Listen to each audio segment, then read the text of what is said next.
آج کی 10 اہم ترین خبروں پر مشتمل IBC اردو کے خصوصی بلیٹن کے ساتھ میں ہوں رابعہ سید۔ آج ہفتہ کا روز ہے اور تاریخ ہے 8 فروری 2025، جبکہ شعبان المعظم کی آج 9 تاریخ ہے۔ سب سے پہلے اہم خبروں کا خلاصہ۔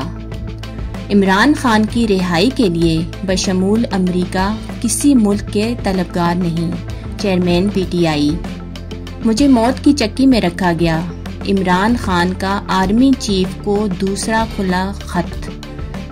چیمپئن ٹرافی کے دوران سیکیورٹی کے لیے فوج اور رینجرز تعینات کرنے کا فیصلہ۔ ٹرمپ کو ایک اور جھٹکا، جج نے US ایڈ کو مکمل ختم کرنے سے روک دیا۔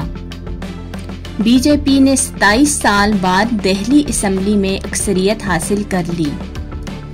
سونا فی تولہ 3 لاکھ روپے ہونے کے بعد سینکڑوں روپے سستا ہو گیا۔ انٹر بورڈ کراچی کے سابق سیکرٹری 3 گاڑیاں ساتھ لے گئے، واپس کرنے سے انکار۔ کراچی تھانے میں پولیس کے مبینہ تشدد سے شہری جاں بحق۔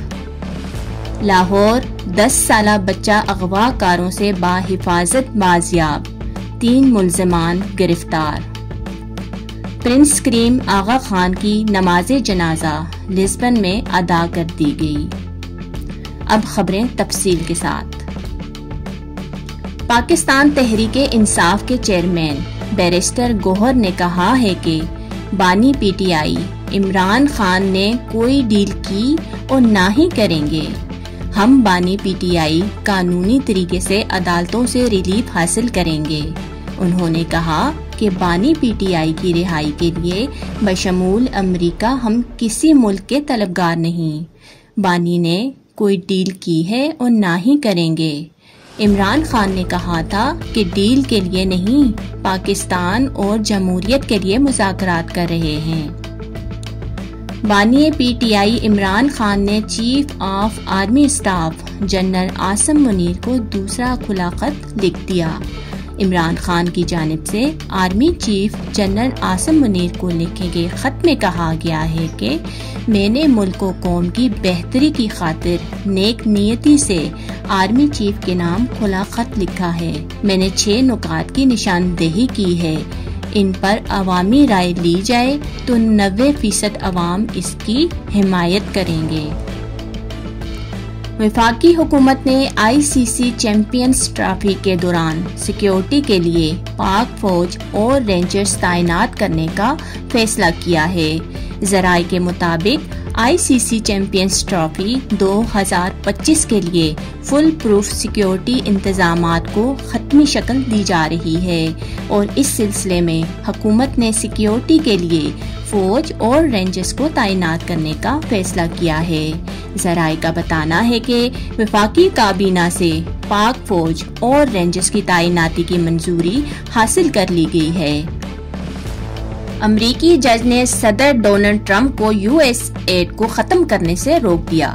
غیر ملکی میڈیا کے مطابق جج نے 2200 ملازمین کو جبری رخصت پر بھیجے جانے پر عارضی پابندی لگا دی۔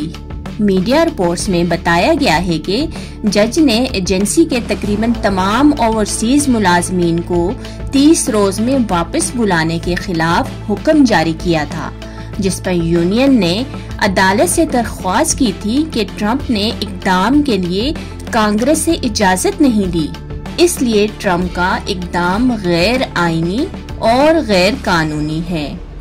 بھارت کی دہلی اسمبلی کے انتخابات میں مرکزی حکمران جماعت بھارتیہ جنتا پارٹی BJP نے اکثریت حاصل کر لی۔ دہلی اسمبلی کے انتخابات کے لیے 5 فروری کو ووٹنگ ہوئی تھی، جس کے بعد آج ووٹوں کی گنتی جاری ہے۔ دہلی میں حکومت بنانے کے لیے 70 میں سے 38 نشستوں پر کامیابی درکار ہے اور اب تک کے نتائج کے مطابق BJP سادہ اکثریت سے نشستیں حاصل کر چکی ہے۔ ملک میں سونے کی قیمت میں کمی ہو گئی۔ آل پاکستان جیولرز ایسوسی ایشن کے مطابق سونے کی فی تولہ قیمت 1046 روپے کمی ہوئی، جس کے بعد اب فی تولہ سونا 2,99,000 روپے ہو گئی۔ عالمی بازار میں سونے کا بھاؤ $8 کم ہو کر $2,861 فی اونس ہے۔ انٹرپورٹ کراچی کے سابق سیکرٹری امیر قادری 3 گاڑیاں ساتھ لے گئے۔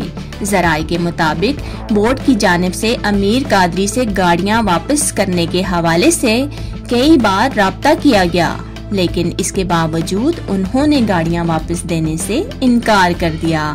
سابق سیکرٹری بورڈ کو اس حوالے سے خط بھی لکھا گیا، لیکن انہوں نے گاڑیاں بورڈ کو واپس نہیں کی۔ ذرائع کے مطابق امیر قادری کو بغیر اجازت بیرون ملک دورے کی وجہ سے ہٹایا گیا اور انہوں نے بیرون ملک دورے کے اخراجات بھی واپس نہیں کیے تھے۔ کراچی تھانے میں پولیس کے مبینہ تشدد سے شہری جاں بحق ہو گیا، جبکہ وزیر داخلہ سندھ نے متعلقہ حکام سے واقعے کی تفصیلی رپورٹ طلب کر لی۔ پولیس نے مبینہ تشدد سے جاں بحق شہری کے اہل خانہ کا کہنا ہے کہ گزشتہ روز پولیس کانسٹیبل کی بائیک سے ٹکرانے کے بعد وقاص کو گرفتار کیا گیا۔ پولیس نے تھانے میں رات بھر تشدد کیا، جس سے وقاص جاں بحق ہو گیا۔ لاہور تھانہ گجرپور کے علاقے سے اغوا ہونے والے 10 سالہ زمان کو اغوا برائے تاوان سیل نے چند گھنٹوں میں بحفاظت بازیاب کروا لیا۔ اس کامیاب کارروائی کے دوران 3 ملزمان کو گرفتار کیا گیا اور 80 لاکھ روپے تاوان کی رقم بھی برآمد کر لی گئی۔ ڈی ایس پی میاں انجم توقیر کے مطابق ملزمان نے بچے کے والدین سے 3 کروڑ روپے تاوان کا مطالبہ کیا تھا، تاہم بچے کے والد نے 80 لاکھ روپے تاوان کی رقم دی۔ مرحوم پرنس کریم الحسینی آغا خان چہارم کی نماز جنازہ پرتگال کے دارالحکومت لزبن میں ادا کی گئی، جس میں پاکستان کے وزیر خزانہ سینیٹر محمد اورنگزیب نے بھی شرکت کی۔ وزارت خزانہ کی جانب سے جاری اعلامیہ میں کہا گیا کہ وزیر خزانہ و موصولات محمد اورنگزیب نے شیعہ اسماعیلی مسلمانوں کے 49ویں موروثی امام مرحوم شہزادہ کریم الحسینی آغا خان چہارم کی نماز جنازہ میں شرکت کی۔ وزیر خزانہ نے شیعہ اسماعیلی مسلمانوں کے 50ویں امام شہزادہ رحیم الحسینی آغا خان پنجم سے بھی ملاقات کی۔